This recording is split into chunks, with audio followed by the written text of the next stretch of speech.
All right, hey guys. So I've got a photo collage right here of some of the most popular places to visit in Indonesia. So I've got Bali on Hari Nyepi, Yogyakarta right here, Borobudur. Got some beer and fish and chips from Bali. And then this is a beach in West Java in Pangandaran. It's an excellent surf spot. So if you're wanting to visit Indonesia, this video series is going to be very, very helpful to you to figure out how to plan, prepare for, and experience the country that you're about to visit. Whether you're going to Indonesia or Southeast Asia, these videos will help you to get your mindset right and to figure out what to bring and also how to interact with the local people once you're down there. So here's some key information that you need to know before you go to Indonesia or to Southeast Asia in general. Okay, before I jump into that, I'll introduce myself. So my name is Dave Bowling. I was a Peace Corps volunteer in Indonesia from 2015 to 2017. I have traveled extensively in Southeast Asia. Sorry, Brunei, have not been there yet, but one day would like to go. And I showed up in Indonesia with zero Indonesian, and I became fluent in a few months. Indonesian is not a hard language. It's a very easy language to learn, but it's very important to learn Indonesian so you can travel safely and you can have the best trip of your life. So if you want to be successful and enjoy your trip as much as possible, there are 4 primary keys and 4 things that you need to do. Okay, there really are 4 keys to traveling abroad. First, you need to prepare. You need to prepare physically and mentally. You need to pack well. You need to be flexible and understanding. And then also you need to be smart and you need to be safe while you're in a foreign country. We're going to go over all of these in just a second and help you to figure out the best way to prepare for going to your next destination. So the first and most important thing you need to do is prepare. You need to map out your problems, because if you do not prepare well for your trip, you're going to have a really, really bad time abroad. You're not going to be ready for the weather, you're not going to be ready for the people, you're not going to be ready for things that come your way, for potential problems, and it can potentially ruin your trip, and it can endanger you, your travel companions, and it could be very, very costly. So highly, highly recommend you prepare and map out your problems before you go. I'm going to show you exactly how to do it. Some of the things you need to prepare: you need to get your passport. If you don't have that, get documents. You need to learn some life skills, and also make sure that you can get phone calls or you have some sort of way to notify important people back in your home country, and also stay in touch with your loved ones while you're abroad. All right, so you're probably wondering, why is there a white screen right here? Well, we're actually going to map out one of the biggest problems that you actually will face before you even visit the country. So let's just assume your purpose of going to Indonesia or going to Southeast Asia is tourism, okay? Each country in Southeast Asia, Malaysia, Singapore, Philippines, Indonesia, Vietnam, Cambodia, Laos, Myanmar, Thailand, they all have different entry requirements for now. This might change in the future, but for now, every country has their own entry requirements. So for Indonesia, if you're visiting Indonesia or you're visiting Bali, you're going to need to check and see whether you need a visa or don't need a visa to enter Indonesia. So each country has its own rules, has its own laws and regulations. For Indonesia, you very likely will need a visa if you're coming from a Western country. Americans like me need a visa, Australians need a visa, Europeans do, Japanese, Koreans. So you need to double check that. Now, don't stop right now. Keep watching this, because it's a lot easier to get a visa for Indonesia than you think, if you're going to travel there. So first thing you're probably thinking is, where do I actually get this visa? Okay, so do I get it at the embassy? Do I get it at the consulate? Do I get it at the airport? Can I get it at a cruise port? You get your visa on arrival at any international airport. So Jakarta, Bali, Medan, Surabaya, Manado, any major international airport has a visa on arrival. Okay. What are the requirements? You have to think about as well. Each visa, depending on why you're traveling, will have different requirements. So for tourist visa, the requirements will be different, say, from a student visa or from a business visa. So for a tourist visa, the requirements, really, you pay 500,000 Indonesian rupiah, right here, for 30-day stay in Indonesia. This is it, right here. So this came out In 2019, before that it was visa free. Before that they had visas as well. So they're kind of changing back and forth. They might have visa free entry again in the future. It's totally up to the Indonesian government whether they do that or not. So if you're a genuine tourist, no working, and you stay up to 30 days, you can get a visa on arrival. If you come from US, Canada, most European countries, I believe, and most Asian countries as well. Some countries do not have diplomatic relations with Indonesia, like Israel. So if you have a passport from there, I have no idea how you'd get a visa, but it's probably much more difficult than a tourist from a different country. So you have to pay 500,000 Indonesian rupiah. It's about $33, and it's basically like an admission ticket to visit the country. Now you've got another problem. Where do you get local money? Okay, so first problem, visa. As you're mapping out and you're thinking about the visa, you realize you have another problem. Where do you get local money? And then let's say you get through immigration, you get through customs, everything's good there. Now you need to get to your hotel. All right, how are you going to get to your hotel? You got to find some sort of transportation, right? So 4 important parts of transportation. It needs to be safe, needs to be reliable, needs to be available, and it needs to be affordable. These are just my 4 personal points. When I look for transportation, these are the 4 things that I primarily focus on when I'm getting a motorcycle or taxi or bus or car, anything like that. Okay? So you have 2 kinds of transportation. You have public transportation. If you're taking public transportation though, do you know where you're going? Are the signs in a language that you can understand? So this is another point right here you've really got to focus on. Do you know where you're going? Do you know the name of your hotel? Can you read the name of your hotel if you see it in the local language?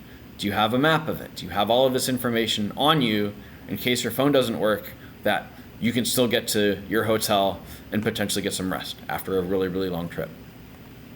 Because in a lot of countries, this is at the airport in Jakarta in Indonesia, you have the signs in 2 languages. So this is in Indonesian, Bahasa Indonesia up here. And below, that's in English. But imagine for a second, you're from Korea, or you're from Japan, or you're from Taiwan or Thailand. You're dependent on a foreign language right here. You're dependent on English and Indonesian and a foreign alphabet. So if you're going to a different country, you need to double check and either make sure that they have everything in a language you can understand, or you need to be able to read just enough so you can be able to get to where you're going. Otherwise, it could be a very, very difficult experience and a difficult transition when you get there. And then, how much is this going to cost if you take public transportation? So is it going to be cheap? Are you going to have enough money? Is it going to be better potentially to take the private transportation? And then if you're taking public transportation, where are you going to get the local money to do this? So can you get the money back home? Do you get the money in country? Where do you get the money? If you're taking private transportation as well, how are you going to contact the driver? This is another pain point potentially. So what if your phone doesn't work? Are you going to have the driver wait for you just outside of immigration? Are you going to have the driver's friend meet you, and then he's going to take you to the driver? Make sure you have everything mapped out and you have some way to contact people while you're there, and you make contact with them before you go. Because otherwise, if you're dependent on something, your whole entire chain can fall apart if you don't have something that's actually backing it up. Make sure that you're well prepared for everything, front and back, before you go abroad. Another thing that you have to prepare for is differences in times. So jet lag is a huge pain in the ass. It sucks. For me, when I travel abroad, I tend to set my watch to my destination time. When I get on the plane, it makes a huge difference, even if it is a couple of hours. If I'm going somewhere across the Atlantic or across the Pacific, and it's going to be night or morning when I arrive, that next day I try to either stay up if I arrive in the morning, or if it's at night, I try to go to sleep and try to get my body on the local time. It's very, very hard to do sometimes, but you've got to think positively, even though this really sucks, and it's one of the worst things about traveling. So the second part you need to do, and this is also very important, you need to pack well. So remember, less is more. Bring only 2 bags. Bring like a small duffel bag or a small bag that you can carry, plus a day pack or a backpack. This is personally what I do.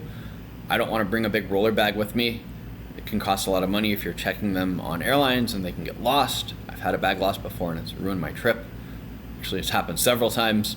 So the more stuff that you bring and you keep on you, the safer you are going to be in terms of having all of your stuff with you throughout your whole entire trip. Make sure you have just your essentials. You can get a lot of stuff in Indonesia or in other countries. There are some things that you do need to bring though. They're coming up in the later part of the video. And then also be sure to check with customs, check with the country's embassy before you go, especially if you're bringing medicine or something like that, because their customs are very, very strict and you do not want to break their laws. So top 10 essentials for Indonesia, the 10 things that you need to bring with you. Number 1, most important, you need to bring a smile and a positive attitude, because it's going to be challenging at times, but just remember, keep that smile handy, bring it out, and keep a positive attitude. It will completely change your whole entire trip. You will have challenges that you have to overcome. You're probably going to get sick. You're probably going to get sunburned, but it's worth it. And you can prevent a lot of this stuff too if you bring the right stuff and if you're prepared. Second thing, have a VPN. I recommend using a VPN just so you can use your banking back home. Sometimes banking websites will get blocked if you're in a foreign country, and also can be handy if you want to watch Netflix or you are looking for plane tickets or doing something like that. VPNs are definitely worth having, especially if you're going to a foreign country. Next, a water bottle and electrolytes. Electrolytes are very, very important. You can get a water bottle in Indonesia. Electrolytes are harder to find. Bring a couple of small boxes of electrolytes with you, because it's going to be hot. You're going to be sweating all the time and getting dehydrated. And if you have food poisoning, it's absolutely miserable. These will save you. Next, sunscreen and bug spray. Sunscreen is available in Indonesia, but it's very expensive.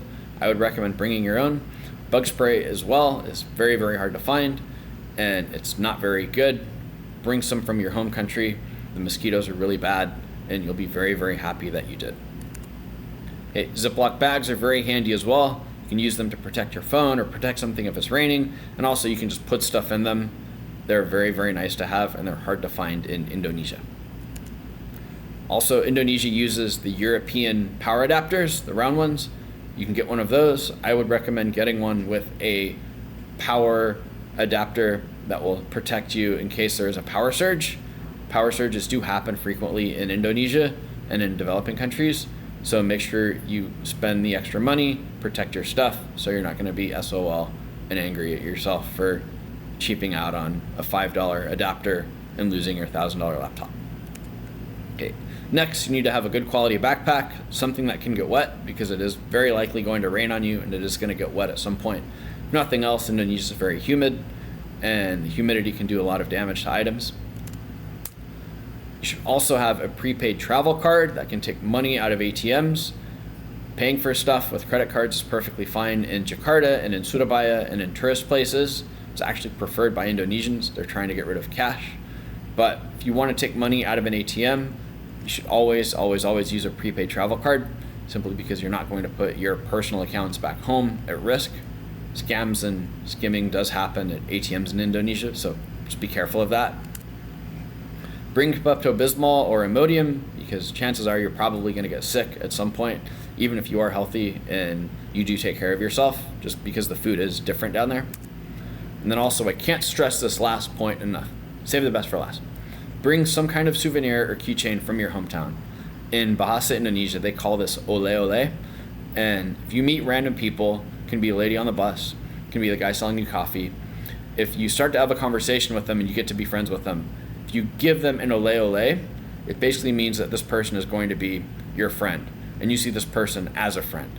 And this is something that's so important to Indonesians. It's something that Indonesians do for their friends and family when they go to a different part of the country. They'll bring back something from Bali or something from Bandung or something from Lake Toba. If you do this from your country and you're prepared, you will have the best experiences of your life, because these people will genuinely feel like this person is my friend. And you really are friends if you do something like this. If you have a prescription medication, doesn't matter what it is, double check with the Indonesian embassy or the country that you're going to visit embassy before you go. Don't show up and be like, yeah, I'm taking this is my medicine, here's my prescription from the doctor. You could get in huge trouble, you could potentially get arrested, and you could get deported, or worse. So please, please, please double check before you go if you take any sort of medicine to see whether that medicine can be brought in and how you bring it into the country. So the next point, you need to be flexible because Indonesia is a very different place, and Southeast Asia itself is very different as well. You've got different food and drinks, you have different culture, different entertainment, and technology also is very different down there. It's actually caught up significantly, and they use a lot more electronic payments and things like that than we use in the States on a daily basis, but there are still some things that are a little bit slow and a little bit different compared to how we live. So, for example, you're used to a hammock, right? And this guy's just sleeping on a tree. Kind of works fine. It's kind of how a lot of people are. If they have something that works, cool, it's good enough. We'll stick with it. All right, so here are some travel tips from me, from my experiences of traveling and living in Indonesia and in Southeast Asia. The first one, I did not put this on there, but try to have no real expectation of the country before you go. Don't make up your mind that this is how Indonesia is, or this is what the food's going to be like, this is what the people are like. Try to just get as much information as you can and look at that information from a bunch of different perspectives and go, okay, this is maybe going to be like this is maybe going to be like this. It could be different, it could be the same, but just try to be objective when you're doing research and you're learning about the country before you go. Once you get down there and you're in Indonesia, you're in Southeast Asia, try to develop a routine. Because when you develop a routine, you've taken control of your day and you've taken control of your trip. Ultimately, you're in control of your trip, not them. If people want you to go to a restaurant or people want you to do something, ultimately it's your choice whether you go or not. Don't be afraid to say no, and don't be afraid to say, I have to get to sleep or I have to do something else, and thank you, but no. It's your trip, take responsibility for it, and stay in control. When you're down there, I would recommend you try the local foods. Don't be afraid to, but give yourself time to adjust, especially if it's spicy or you're eating something that you've never really eaten before. Most important thing though, always, always, always drink bottled water. Use bottled water to brush your teeth. Use bottled water for virtually everything that you can. If you're washing or taking a shower, it's not as big of a deal, but anything you're putting in your body, make sure it's coming from bottled water. And then when you're meeting with locals, you're probably going to do something that surprises them. They're going to do something that surprises you. I would have kids come up and pull the hair on my arm all the time. Got to be really annoying. But at the same time, these kids have no idea what it's like being foreign. They have no idea what it's like meeting a foreigner before. So they're just running around being wild. Their parents as well don't really know how to deal with the situation. So try to deal with stuff like that as best you can. It might be really awkward. It might be a little bit strange. But just remember, smile, try to be polite, and don't try to piss anybody off, including yourself. And then last but not least, most important, make sure that you're staying safe. So shit happens everywhere. In developing countries, stuff can happen very quickly. It can happen without warning. You can have like a flash flood, you can get food poisoning, but you need to make sure that your safety is at the highest point of importance on your trip. So make sure that you're communicating with people back home and people in the country as well that you're close with. Make sure you have a backup plan at some point, and then make sure that you can always get home safely. All right, so here are some travel tips for safety and security while you're traveling in Indonesia. So before you go to Indonesia, make sure you do a little bit of research. Even if you're going to a hotel, you're going to a resort, you're going to stay there for a week, try to get some understanding of the local area, of restaurants, of people that are going to stay there, just so you have a better idea of the area where you're going to be spending your vacation. Also, and you probably want to do this anyway, but just double check and make sure that you're staying in a place that you want to stay in. All right, common sense stuff, but do a little bit of research before you go. And then also learn a little bit of the language before you visit Indonesia. So learning basic greetings and learning a couple of other keywords of Indonesian will make a big difference to actually how local people perceive you, and it will really improve and enhance your vacation. You should plan for the worst. Keep at least $100 to $200 in cash on you. Make sure the notes are in good condition. In case an emergency or something bad happens, you have a way to get out of it. And also, worst case scenario, if you have to leave the country for whatever reason, you can go to the airport, you can buy a ticket and go home. Make sure that you have an emergency credit card with you as well, and you have travel insurance, and the travel insurance covers activities and things that you want to do on your trip. And then make sure that you register with your embassy. If your country has some sort of consular affairs or some sort of list where they can keep you updated with what's going on and disasters and protests and things like that, it's always a good idea to be aware of what's happening so you don't put yourself in a dangerous situation. So, traveling, we all remember COVID a few years ago. I actually almost got stuck in Malaysia, and stuff can happen without warning. And my flight was canceled, and I ended up having to spend a couple days in Malaysia before I could go back to Korea. This is when I lived in Korea at the time. So make sure that you are aware, you're checking the news, current events before you go to a country, because the last thing that you want to happen is you get stuck in a foreign country and you have no way out. So be smart, do your research, and be aware. All right, so here's just some really, really quick, general and dirty Indonesia travel tips. So before you arrive in Indonesia, this is generally what I try to do. And this is based on my personal experience. So split into 4 categories. So for banking and money stuff, I make sure that I have about 1 million rupiah. It's about $67. It's enough to get my visa, which is 500,000 rupiah. And then I have enough to get some sort of transportation into Jakarta or into Bali. And then I can also have enough money for food that night. My bank card is not working or I'm having problems with getting money out of the ATM, I still don't have to worry about that until the next day. I can take care of my immediate needs then. Make sure that you have a travel card with ATM access, because you do need to get cash at some point in Indonesia. Cash amounts you can take out of an ATM are quite low, so make sure that you can get several transactions, not just one transaction, and make sure it's not a very, very expensive transaction as well. And then be sure to tell your bank that you are going to be traveling. If you do have some kind of problem that happens, trying to deal with your bank from a foreign country, especially being in Indonesia, can be very, very challenging. Transportation stuff, download the Bluebird Taxi app. Also download Google Maps and try to get an offline map of the area that you're going to visit. And then make sure you fill out your electronic customs form before you arrive. There are also apps like Uber, for example, Grab and Gojek. They're also very helpful to have in Indonesia as well. I would recommend downloading them too.